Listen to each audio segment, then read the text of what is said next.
அனைவருக்கும் வணக்கம். தற்போது கொஞ்ச நேரத்துக்கு முன்னாடி உங்களுக்கு சென்னை காவல்துறை மூலயமாக ஒரு ப்ரெஸ் ரிலீஸ் வந்திருக்கும். அதாவது நான் அந்த 40 நாளாக சொல்லிகிட்டு இருக்கோம், திமுகவும் திரு ஸ்டாலின் அவர்களும் திரு எடப்பாடி அவர்களும் சேர்ந்து குறுக்கு வழியில் ஆட்சி அமைக்க முயற்சி செஞ்சுட்டு இருக்காங்கன்னு சொல்லிட்டு இருந்தோம். அதுதான் இன்றைக்கி அதனுடைய வெளிப்பாடு.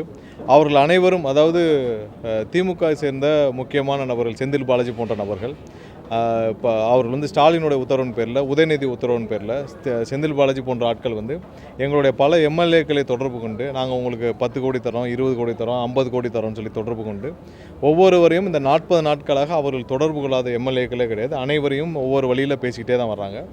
நாங்கள் கண்டிப்பாக இதை சட்டப்பூர்வமாக நடவடிக்கை எடுக்கணுன்ற பட்சத்தில் ஒரு எம்எல்ஏ, எங்களுடைய எம்எல்ஏ அவரிடம் தொடர்பு கொண்டு அவர் வேண்டாம்னு சொன்ன பிறகு அவரை இவர்கள் மிரட்டும் தோணியில் பேசியிருக்கிறார்கள். அவர் கொடுத்த புகாரின் அடிப்படையில் இன்றைக்கி கையும் களவுமாக அந்த பணம் கொடுக்க முற்பட்ட யார் யாரெல்லாம் அதற்கு அந்த குதிரை பேரத்திற்கு பேசினார்களோ அவர்களை காவல்துறை கைது செய்திருக்கிறது. அந்த நபர் நரேஷ் என்ற நபர் கூட, நரேஷ், தியாகராஜன், ஒரு 3 பேர் கைது செய்யப்பட்டிருக்கிறார்கள். ஸோ இந்த நரேஷ் என்ற நபர் நேரடியாக செந்தில் பாலாஜியுடன், அவருடைய தம்பி அசோக்குடனும் நெருங்கிய தொடர்பில் இருப்பவர். அவருடன் தினமும் பேசியிருக்கிறார். ஒவ்வொரு நாளும் இது தொடர்பாக எல்லா கம்யூனிகேஷனையும் பண்ணியிருக்கிறாரு. எப்போ யார் யாரிடம் எவ்வளோ பணம் கொடுக்கணும், எந்தெந்த எம்எல்ஏவை நான் வாங்க போகிறோம், இந்த மாதிரியான வேலைகளை செஞ்சுருக்கிறாங்க. ஸோ இது தொடர்பாக காவல்துறை 3 பேரை கைது செய்திருக்கிறது. மேலும் இது சம்பந்தமாக விரிவான விசாரணை நடைபெற்று வருகிறது.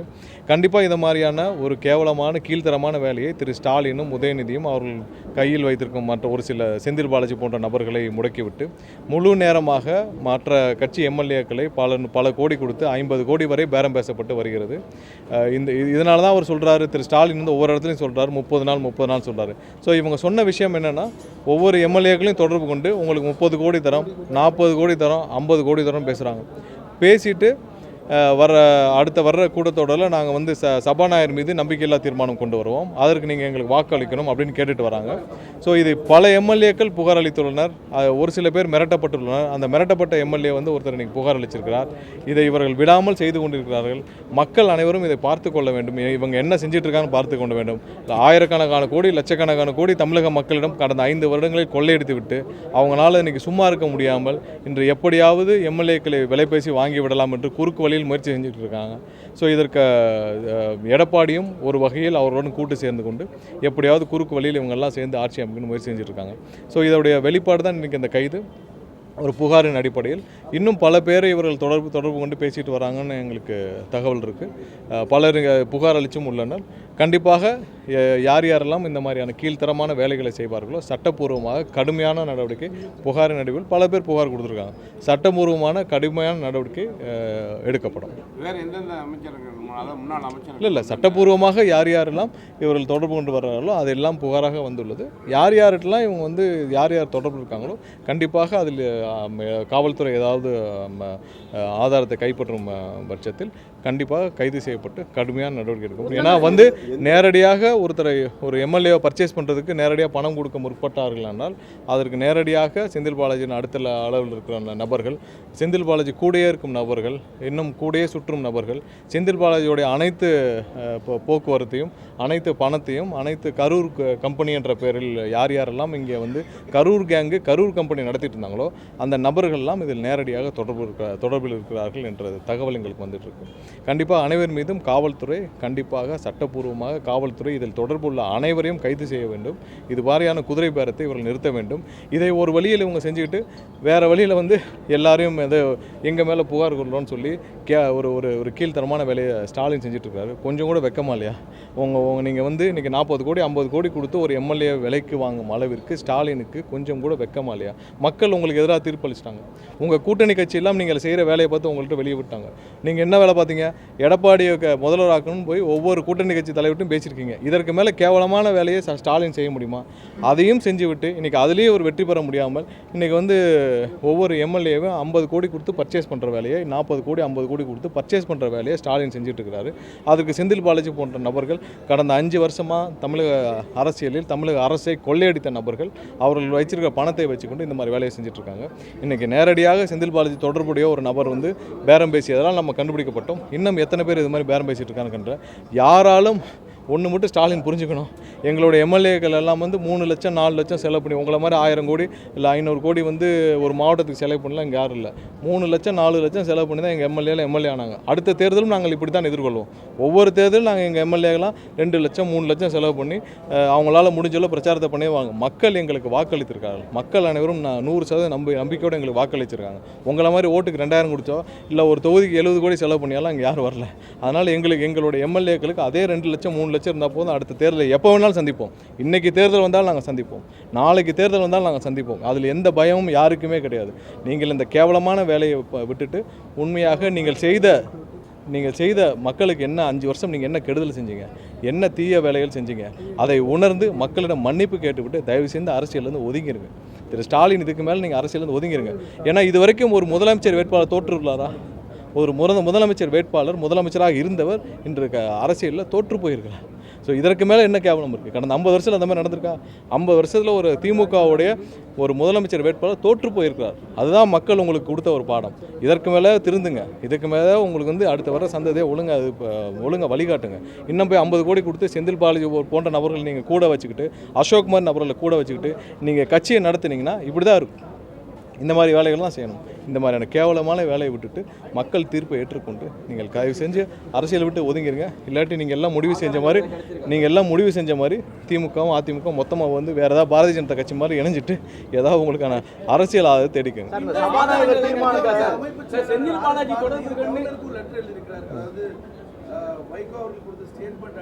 இது இந்த மாதிரி கைது நடந்தவுடன் அதை சமாளிக்க, இப்படி ஒரு கைது நடந்தவுடன் அதை சமாளிக்க இவங்களுக்கு காலையிலலாம் இவங்களுடைய நபர்கள் எல்லாம் மாட்டிக்கொண்டாங்கன்னு தெரிஞ்ச பிறகு அதை சமாளிக்க கடிதம் எழுதிட்டுருக்காரு. எது கடிதம்? எதுக்கு கவர்னர் கடிதம்? ஆதாரம் தான் கொடுக்கணும் தானே? நாங்கள் தான் ஆதாரம் இருக்குன்னு சொல்கிறோங்களா? எதுக்கு கவர்னர் கடிதம்? கவர்னர் என்ன செய்வார்? நாங்கள் யாரிடமும் குதிரை பேரம் செய்யவில்லை, 100% சொல்கிறோம். நாங்கள் யாருக்காவது ஏதாவது செஞ்சுருக்கோமா? இல்லை. அவர்கள் வந்து நீங்கள் போய் திமுகவும் அதிமுகவும் சேர்ந்து ஆட்சி அமைக்கணும் முடிச்சேன்னு யார் கூட இருப்பா? கூட்டணி கட்சியில் இருந்த தலைவர்கள் என்ன சொன்னாங்க? யாராவது வந்து உங்கள் கூட கூட்டணி இருப்பாங்களா? அதாவது திமுகவும் அதிமுகவும் நாங்கள் எடப்பாடியை முதல்வராக்கிறோம்னா, எடப்பாடியை முதல்வராக்கிறக்கா திமுக இருக்க கட்சி தொண்டரில் வேலை பார்த்தாங்க, இல்லை எடப்பாடியை முதல்வராக்கிறக்கா திமுக இருக்க எல்லா கட்சி நிர்வாகிகளும் சேர்ந்து வேலை பார்த்தாங்க. இந்த மாதிரியான ப்ரொப்போசல், கேவலமான ப்ரொப்போசலை ஸ்டாலின் செய்யலாமா? ஃபஸ்ட்டு செஞ்சனால தான் கூட்டணியிலிருந்து வெளியேறினாங்க. எங்களுக்கான நம்பர்ஸ் 120 இருக்குது. யாருக்கு அரசியலே இல்லைன்னு தெரியுதோ அவங்கெல்லாம் கட்சியை விட்டு வெளியேறாங்க. இப்போ திமுக இருக்கிற யாருக்கா அரசியல் இருக்கா? இல்லை, முதலே இல்லை. இப்போ அதை விட மோசம். அதிமுக யாருக்கா அரசியல் இருக்கா? அரசியல் இப்போ ஒரு எதிர்காலம் இருக்கா? யாருக்குமே இல்லை. யாராவது ஒருத்தருக்கு இன்றைக்கி அதிமுக அரசியல் எதிர்காலம் இருக்கா? அடுத்த தேர்தலில் நீங்கள் நின்றால் ஜெயிப்பீங்கன்னு ஒருத்தரை சொல்லுங்கள். யாரும் ஜெயிக்க மாட்டார்கள். அரசியல் எதிர்காலம் இல்லைன்னு நினைக்கிறவங்க எல்லாரும் அந்த கட்சியிட்டு வெளியிடுறாங்க. எம்எல்ஏவாக இருப்பவர்கள் மக்களை சந்திக்க முடியாமல் 5 வருஷம் சும்மா எப்படி இருக்கிறது? சும்மா போய் தொகுதியில் சுற்ற முடியாது. எம்எல்ஏவாக இருக்கவங்க அவ்வளோ கஷ்டம் இருக்குது. நீங்கள் ஒவ்வொரு இடத்துக்கும் போகணும், மக்களை சந்திக்கணும், வாக்களிச்சு ஜெயிச்சிருக்கீங்க. நீங்கள் மக்களுக்கு ஏதாவது செய்யணும். எதுவுமே செய்யாமல் சும்மா சுற்றி வர முடியாது ஒரு எம்எல்ஏ வந்து. அதை விட பெரிய கொடுமை ஒன்றுமே இல்லை. அதனால் எல்லாரும் வந்து இதுக்கு மேலே வெறும் எம்எல்ஏவை தொடர்ந்து எதுவுமே செய்ய முடியாமல் மக்களிடம் தினமும் பயந்து ஓடுவதற்கு பதில் நாங்கள் ரிசைன் பண்ணுறோன்றாங்க. இந்த சூழ்நிலைக்கு தள்ளியது ஸ்டாலினும் எடப்பாடியும் தான். இன்னும் அந்த சூழ்நிலை ரொம்ப மோசமாக கொண்டு போயிட்டுருக்காங்க. ஆர்எஸ் பாதி என்ன லெட்டர் எழுதுனா யாருக்கு லெட்டர் எழுதணும்? உங்களுக்கு ஆதாரம் இருக்கா சொல்லுங்கள். நாங்கள் யார்கிட்ட பேசினோமா? ஏதாவது சொல்லியிருக்கோமா? எதுவுமே சொல்லலை. நாங்கள் யாரையும் போய் கூட்டோமா, நீங்கள் வந்து எங்களோட சேருங்க, உங்களுக்கு அது தர எதுவுமே இல்லை. எங்களுக்கு நம்பர்ஸ் இருக்குது. கூட்டணி கட்சியிலேருந்து நாங்கள் பேசினோம். கூட்டணி கட்சிகளில் இப்போ நாங்கள் காங்கிரஸ், கம்யூனிஸ்ட் அனைவரும் சேர்ந்து எங்களுக்கு ஆதரவு கொடுக்குறேன்னு சொன்னாங்க. ஏன்னா அது மக்களுடைய தீர்ப்பு. நீங்கள் எடப்பாடியை போய் முதல்வராக்கணும் கூட்டணி கட்சி சொன்னோன்னு யார் உங்களோட பயணிப்பா? ஸ்டாலினோட யார் பயணிப்பா? எடப்பாடி முதல்வராக்கிறதுக்கு அவங்களுக்கு வந்து காங்கிரஸும் பிஜேபியோடு நின்று பிஜேபியோடு ஜெயிச்ச எடப்பாடியை முதல்வராக்கிறதுக்கு அவங்க காங்கிரஸும் கம்யூனிஸ்ட்டும் அண்ணன் திருமாவளவரும் இல்லை ஐயோமலும் இருப்பாங்க. ஐயோமல் ஐயா காதர்மன் தெளிவாக சொன்னார்ல, பிஜேபியோடு ஜெயிச்ச எடப்பாடியை முதல்வராக்கிறதுக்காக ஸ்டாலின் நாங்கள்லாம் சேர்ந்து இவ்வளோ வேலை பார்த்தோன்னு சொன்னார். அதான முக்கிய காரணம். அதுக்கு தானே வெளியேறினாங்க. அவரெல்லாம் எங்களுடன் சேர்ந்து இன்றைக்கி ஆட்சி அமைக்க மக்களோட தீர்ப்பை ஏற்றுக்கிட்டாங்க. அதையும் பொறுத்து கொள்ள முடியாமல் வீட்டில் சும்மா உட்கார்ந்துக்கிட்டு எந்த வேலையும் செய்யாமல் இன்றைக்கி உங்களுடைய மகன் வந்து அரசியலில் எதுவுமே தேர மாட்டான்னு தெரிஞ்சுக்கிட்டு இப்படியாவது குறுக்கு புத்தியில் நீங்கள் வந்து இன்றைக்கி யாரையாவது விலை கொடுத்து வாங்க முடியும்னு நினச்சிங்கன்னா அது நடக்காது. நீங்கள் வந்து உங்களுடைய மகன் 5 வருஷம் நீங்கள் ட்ரெயின் பண்ணி பார்த்தீங்க, எதுவுமே நடக்கலை. அவர் ஒரு அரசியல்வாதியாக கூட நீங்கள் பொது வழியில் வர முடியல. இன்றைக்கி எங்கே இருக்காது தெரியுமா? துபாய் போய் 1 வாரம் ஆச்சு. அப்படி ஒரு நபரை வச்சு நீங்கள் எப்படி அரசியல் பண்ணுவீங்க? நீங்கள் அதெல்லாம் மகனை முதல்ல ட்ரைனிங் பண்ணுற வேலையை பாருங்கள். உங்களுடைய மகன் உதயநிதியை ட்ரைனிங் பண்ணுற வேலையை பாருங்கள். நீங்களே கடைசி வரை அரசியல்வாதி ஆக முடியவில்லை. அதனால் கடைசி வரை உங்கள் பேரை சொல்லி ஸ்டாலின் தலைமையின் அரசுன்னு எனக்காக சொல்லியிருக்காரா? திராவிட மாடல் அரசுன்னு சொல்லுவார். ஏன்னா அவருக்கே அந்த தைரியம் கடைசி வரை வரவில்லை. கடைசி வரை அவருக்கே வந்து ஸ்டாலின் தலைமையிலான அரசு என்னைக்கா சொல்லியிருக்காரா? அது வந்து என்றைக்கும் அவரால் இது எதுவுமே இல்லை. அவருக்கு அந்த தைரியம் கடைசி வரைக்கும் வரலை. அது கடைசி வரைக்கும் திராவிட மாடல் அரசு தான் சொல்லியிருக்காரு. இப்போவும் சொல்கிறோம், இந்த திமுகவோட அத்தியாயம் இத்தோடு முடிஞ்சு விட்டது. என்னைக்கு இந்த கேவலமான வேலை, அதாவது அதிமுகவோட சேர்ந்து ஆட்சி அமைக்கணும், பிஜேபியோட சேர்ந்து ஆட்சி அமைக்கணும் முயற்சி செஞ்சாங்களோ, திமுகவுடைய அத்தியாயம், திமுகவோட எதிர்காலம் இத்தோடு முடிஞ்சு விட்டுச்சு. இனிமேல் வேறு ஏதாவது வேலை இருந்தால் அவர் கண்டிப்பாக பல பேரிடம், அதாவது ஆதாரத்துடன் 35 கோடி ரூபாய் பேரம் பேசியது எங்களுக்கு ஆதாரத்துடன் காவல்துறைக்கு வந்ததால் உடனடியாக கைது செய்யப்பட்டனர். செந்தில் பாலாஜியும் அவருடைய தம்பியும் அவருடன் இருக்கும் நபர்களும் நேரடியாக தொடர்பு இருக்கும் நபர்களும் இதில் சம்பந்தப்பட்டிருக்கிறார்கள். இதற்கு மேலே ஒரு கேவலமான விஷயத்தை திமுக சார்ந்த தலைவர், அவருடைய தலைவர் ஸ்டாலினும் உதயநிதியும் முடக்க முடியாது. காவல்துறை விசாரணை இல்லை காவல்துறை அவருடைய விசாரணையை தொடர்ந்துகிட்டே வராங்க. கண்டிப்பாக அடுத்தடுத்த கட்டங்கள் யார் யார் கைது செய்யப்படுறாங்களோ அது காவல்துறை தெரிவிப்பார்கள். இது மாதிரியான ஒரு மோசமான குற்றத்தை செய்தவர்கள் எந்த காலத்தில் விடுவிக்கப்படுவார்கள். தீர்மானத்தை ஆதரிக்க மட்டும்தான் என்ன சொல்லியிருக்காரு? 2 பேர் ராஜினாமா பண்ணா வந்து பிரச்சாரம் பண்றேன்னு, அதாவது அண்ணன் வைகோ அவர்கள் சொன்னது என்னன்னா, அண்ணன் வைகோ அவர்கள் நாங்களும் உங்களுடன் சேர்ந்து பயணிக்க ஆசைப்படுகிறோம். அப்படி பயணிக்கும் இல்லை உள்ள பேச்சுவார்த்தை என்னென்ன உள்ள நடந்த பேச்சுவார்த்தைகள் தான் நான் சொல்கிறோம். நீங்கள் அண்ணன் வைகோ அவர்களிடம் நீங்கள் கேட்டு பாருங்கள். அதாவது யாரையும் இங்கே யாரிடமும் இங்கே வந்து யாரையும் இழுக்கவில்லை.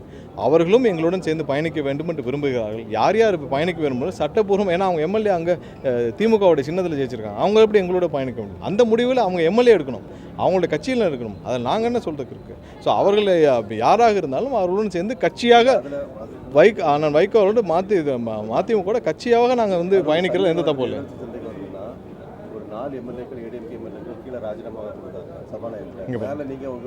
அது அவங்களுடைய இங்கே பாருங்க, ஒன்றும் இல்லை.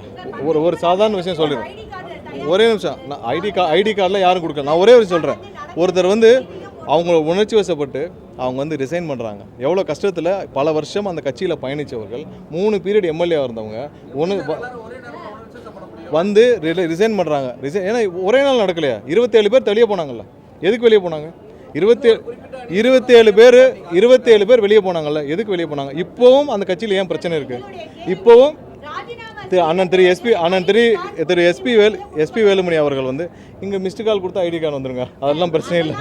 ஏன்னா நீங்கள் ஆன்லைனில் கொடுத்தீங்கன்னா உடனே வந்துடும். ஃபோட்டோவும் சேர்த்தான் அப்லோட் பண்ணால் வந்துடும். அது ஒரு பெரிய விஷயம் இல்லை. 2 நிமிஷத்தில் 3 ஸ்டெப்பில் ஐடி கார்டு வந்துடும்.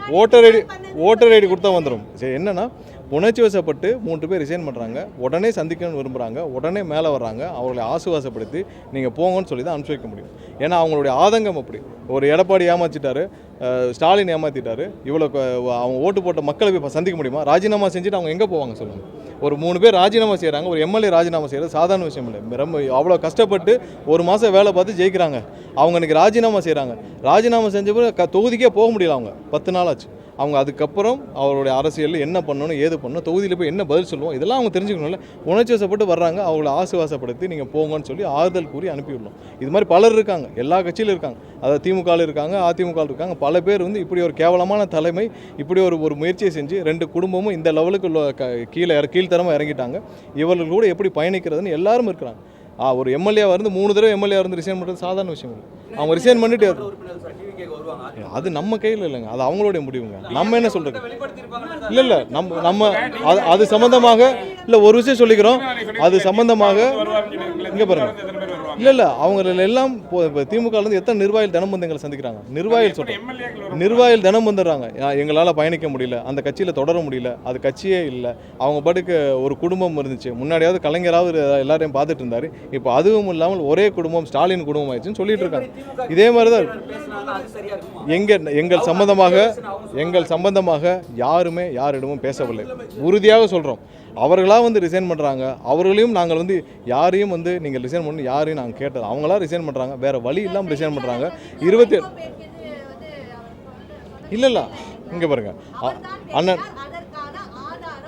அண்ணன் வைகோ அவர்கள் தெளிவாக திமுகவுடன் பயணிக்க முடியாத சூழ்நிலையில் அவர் உள்ளார் என்பதை கண்டிப்பாக எல்லாரிடமும் எங்களிடமும் தெரிவித்தார். அதுக்கப்புறம் அது அவங்க எம்எல்ஏவோட முடிவு, அதுக்கு நம்ம என்ன சொல்கிறதுக்கு இருக்குது. இதில் எந்த விதத்திலும் எந்த ஆதாயத்திற்காகவோ எந்த விதத்திலும் நாங்கள் நீங்கள் உங்களுக்கு இது தரோம் அது தரோம்னு பேரம் பேசி நீங்கள் ரிசைன் பண்ணவோ இதுவும் சொன்னது கிடையாது. அது அவங்களோட தனிப்பட்ட முடிவு. அப்படிலாம் அப்படிப்பட்ட வார்த்தையை இல்லை அப்படிப்பட்ட வார்த்தையை கண்டிப்பாக 100% எங்களுடைய முதலமைச்சர் சொல்லவில்லை. இல்லை அப்படிப்பட்ட வார்த்தையை சொல்லவில்லை. நீங்கள் கோர்வையாக அங்கே நடந்த எல்லாத்தையும் அங்கே கோர்வையாக முழுசாக நீங்கள் அவர்கிட்ட கேட்டிங்கன்னா அங்கே நடந்த என்னதுன்னு முழுசாக கேட்டிங்கன்னா அவர் விளக்கம் கொடுப்பார். அண்ணன் வைகோ அவர்களும் விளக்கம் கேட்டுக்காங்க. சரி சரி வேறு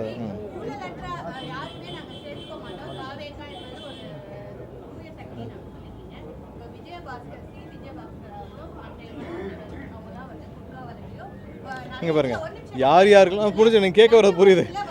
யாருக்கெல்லாம் வழக்குகள் இல்லை யாருக்கெல்லாம் இல்லை அவங்க இன்றைக்கி ஒரு தனிநபராக எம்எல்ஏ இல்லாமல் எதுவும் இல்லாமல் சேர்றாங்க.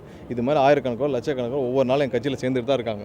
ஸோ அவர்கள் வர்றதுனால அவங்க மேலே வழக்குகள் எதுவும் நிறுத்தப்படுமா தெரியல. என்னென்ன வழக்குகள் என்னென்ன இல்லை அவர்கள் ஒவ்வொரு இடத்திலும் அங்கங்கே சேர்றாங்க. சேர்றவர்கள் சேர்ந்துட்டு தான் இருப்பாங்க. அவர்கள் மீது வழக்குகள் எந்த விதத்திலும் அதில் எந்த காம்ப்ரமைஸும் பண்ண போகிறதில்ல. அதில் எந்த விதத்திலும் அதில் எந்த விதத்திலும் வழக்குகள் எதுலேயும் நம்ம காம்ப்ரமைஸ் பண்ண போகிறதில்ல. கண்டிப்பாக அவளுடைய சட்டப்பூர்வமாக என்னென்ன நடவடிக்கைகள் தொடர்ந்தோ அது தொடர்ந்து தான் இருக்கும். அதில் எந்த விதத்திலும் காம்ப்ரமைஸ் பண்ண போகிறதில்ல. பட் யாரையும் ஆதரிக்கலை. என்ன ஒரே ஒரு விஷயம், எல்லாரும் அந்தந்த இடத்துலேருந்து அவர் மட்டும் இல்லை, நாளைக்கு பல பேர் ஒரு 20-30 பேர் 40 பேர் மாவட்ட செயலாளர் பல பேரில் வராங்க. அவர் மட்டும் இல்லை, பல 30-40 மாவட்ட செயலாளர் வராங்க. ஸோ எந்த விதத்திலும் அவர்கள் சட்டப்பூர்வமாக அந்த வழக்கு என்ன நிலைமையில் இருக்குன்னு தெரியாது. பட் இருந்தாலும் எந்த வழக்கிலும் எதிலும் சட்டப்பூர்வம் என்ன இருக்கோ அதுதான் தொடரும். அதில் எந்த மாற்று கருத்தும் கிடையாது. சரி.